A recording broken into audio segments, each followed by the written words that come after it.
ఒక వెంకటికి శాస్త్రం చెప్పినట్టు ఒకడు బాగా రోజు తాగొచ్చి సొంత తండ్రిని నువ్వు తాగొద్దు మంచిగా ఉండాలన్నందుకు హత్య చేసిందంట. హత్య చేసిన వాడిని అరెస్ట్ చేసి సొంత తండ్రిని హత్య చేస్తే అరెస్ట్ చేస్తే తర్వాత జైల్లో తీసుకుపోయారు. జైలు వేసిండు. కోర్టులో జడ్జి ముందు ప్రవేశపెడితే ఆ హత్య చేసిన వాడు అంటాడంట, అయ్యా జడ్జి గారు దండం పెడతా, నన్ను వదిలేయండి, తండ్రి లేని వాడిని అన్నానంట.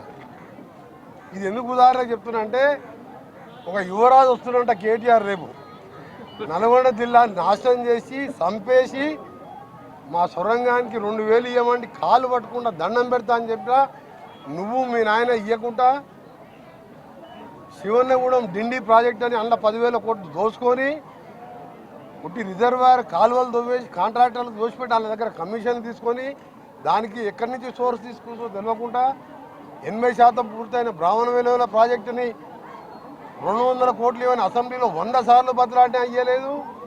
ఇవాళ కనగల్ లాంటి మండలంలో జూనియర్ కాలేజీలు తిప్పర్తిలో ఇంకా అభివృద్ధి విషయంలో ఎన్నోసార్లు అసెంబ్లీలో మాట్లాడినాం, ఎంపీగా మాట్లాడినాం. మా దేవరకొండ అలాగే ఆలేరు గంధమల్ల రిజర్వాయర్ కాన్స్టెన్సీ మల్లన్న సాగర్ కింద ఉంటుంది 15,000 కోట్లు పెద్ద చెరువు కట్టింది గండిపేటలాగా. గండిపేటతో 5 గండిపేటలు అంత కపేసి కట్టింది.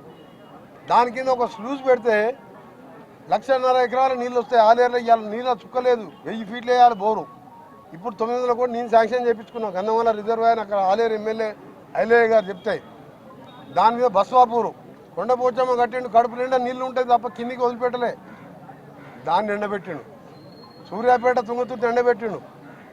ఇవన్నీ నాశనం చేసి జిల్లాని ఒక పనికిరాని వాడిని జిల్లా మంత్రిగా 10 ఏళ్ళు పెట్టి కనీసం ఎల్లమ్మ గుడి నేను మన మినిస్టర్ అయినప్పుడు ఇక్కడ రోడ్డు మీద నిలబడే పరిస్థితి లేకుండే. ఇవాళ మీరు చూడండి ఎంత బ్రహ్మాండంగా చేసినాం. రోడ్లు దీన్ని సెంట్రల్ లైటింగే కాదు, రేపు ఇంకా 4 కోట్ల CGF ఫండ్స్తో డెవలప్ చేస్తున్నాం. ఇలా ఏ కార్యక్రమం చేయకుండా నల్గొండ టౌన్లో ఓ ఎమ్మెల్యే వాళ్ళ ఆయన చనిపోతే దినాలకు దత్తత తీసుకుంటా అని చెప్పి నన్ను ఓడగొడటానికి అప్పుడు దత్తత తీసుకొని ఎమ్మెల్యే వాళ్ళ ఆయన చనిపోతే దినాలకు వచ్చినప్పుడు దినాలకు వచ్చి ఒక రోడ్డు వెడల్పు చేయమని చెప్పి మంది ఆస్తులకు పైస ఇవ్వకుండా మొత్తం వెడల్పు చేసి ఇష్టం ఉన్నట్టు కూలగొట్టి నాశనం చేసిన వాళ్ళని. అదే నేను పానగల్లికి వెళ్ళి రోడ్ వేయిస్తే 5,000 రూపాయల స్క్వేర్ యార్డ్ లెక్క భూమి ఇప్పించిన, వాళ్ళకి నష్టపరిహారం ఇప్పించి రోడ్డు వెడల్పు చేయించిన కేంద్ర ప్రభుత్వం నిధులు తీసుకొచ్చి. అలాంటి కేటీఆర్ గారు ఆయన యువరాజుగా ఉండి జిల్లాకు 5 రూపాయలు వేయలే. ఎలక్షన్లు ఒక టీఎఫ్ అని ఓపెన్ చేసినాడు, అది మొత్తం తాళం వేసే ఉంది. అది బారుగా మారిపోయింది. ఒక కంపెనీ తీసుకురాలే.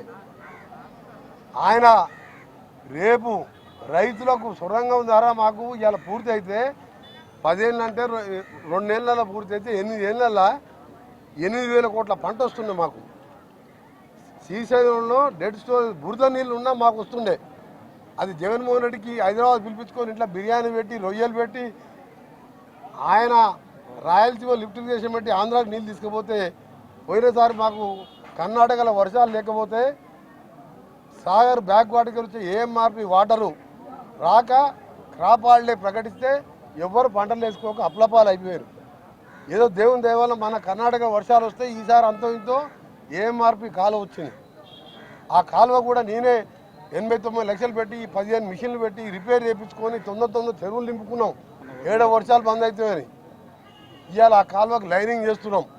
అమెరికాకు నన్ను ప్రభుత్వం ముఖ్యమంత్రి గారు ఇట్లా సొరంగం గురించి చెప్తే, అన్న నువ్వు ఆ పాట రావాలంటే నువ్వు అమెరికా పోయి ఆ కంపెనీతో మాట్లాడితే వస్తుందని చెప్పి ప్రభుత్వ ఖర్చులతో అమెరికాకు పంపించి కంపెనీ వాళ్ళతో మాట్లాడి వారికి రావాల్సిన బకాయిలు 100 కోట్లు చెల్లించి ఇవాళ పాట కూడా మద్రాసు పోర్టుకు చేరుకుంటుంది. మార్చిలో సొరంగం మొదలు పెడుతున్నాం. 26 నెలల్లో దాన్ని పూర్తి చేస్తున్నాం. బ్రాహ్మణ వేళలో మన ముఖ్యమంత్రి గారు తీసుకొచ్చి 100 కోట్లు రిలీజ్ చేయించిన, నీళ్లు పోపించిన, కాలువల కోసం 15 మిషన్లతో పనులు నడుస్తున్నాయి. ఇవన్నీ 10 ఏళ్ళలో నువ్వు చేయకుండా 7 లక్షల కోట్లు అప్పు చేసి 4 లక్షల కోట్లు నువ్వు ఉత్తర తెలంగాణ పెట్టుకొని అది కూడా ఒక్క ఎకరానికి నీళ్ళు ఇవ్వలే. కమిషన్ల కోసం ప్రాజెక్ట్ కట్టి ఇవాళ నల్గొండను నాశనం చేసి ఫ్లోరైడ్ తగ్గిందని చెప్పి మిషన్ కాకతీయ మిషన్ భగీరథలో 6,000 కోట్లు పెట్టిరు. 4,000 కోట్లు కాంట్రాక్టర్ తిన్నారు. ఇవాళ ఒకటే అడుగుతున్నాం, నిన్న మార్చిలో ఈ సంవత్సరం 2024 మార్చిలో కేంద్ర ప్రభుత్వం దీని మీద మంచినీళ్ళ మీద రీసెర్చ్ చేసే సర్వే సంస్థ ఇప్పటికి నల్గొండలో గతంలో కంటే ఫ్లోరైడ్ పెరిగినట్టు ఈనాడు పేపర్లో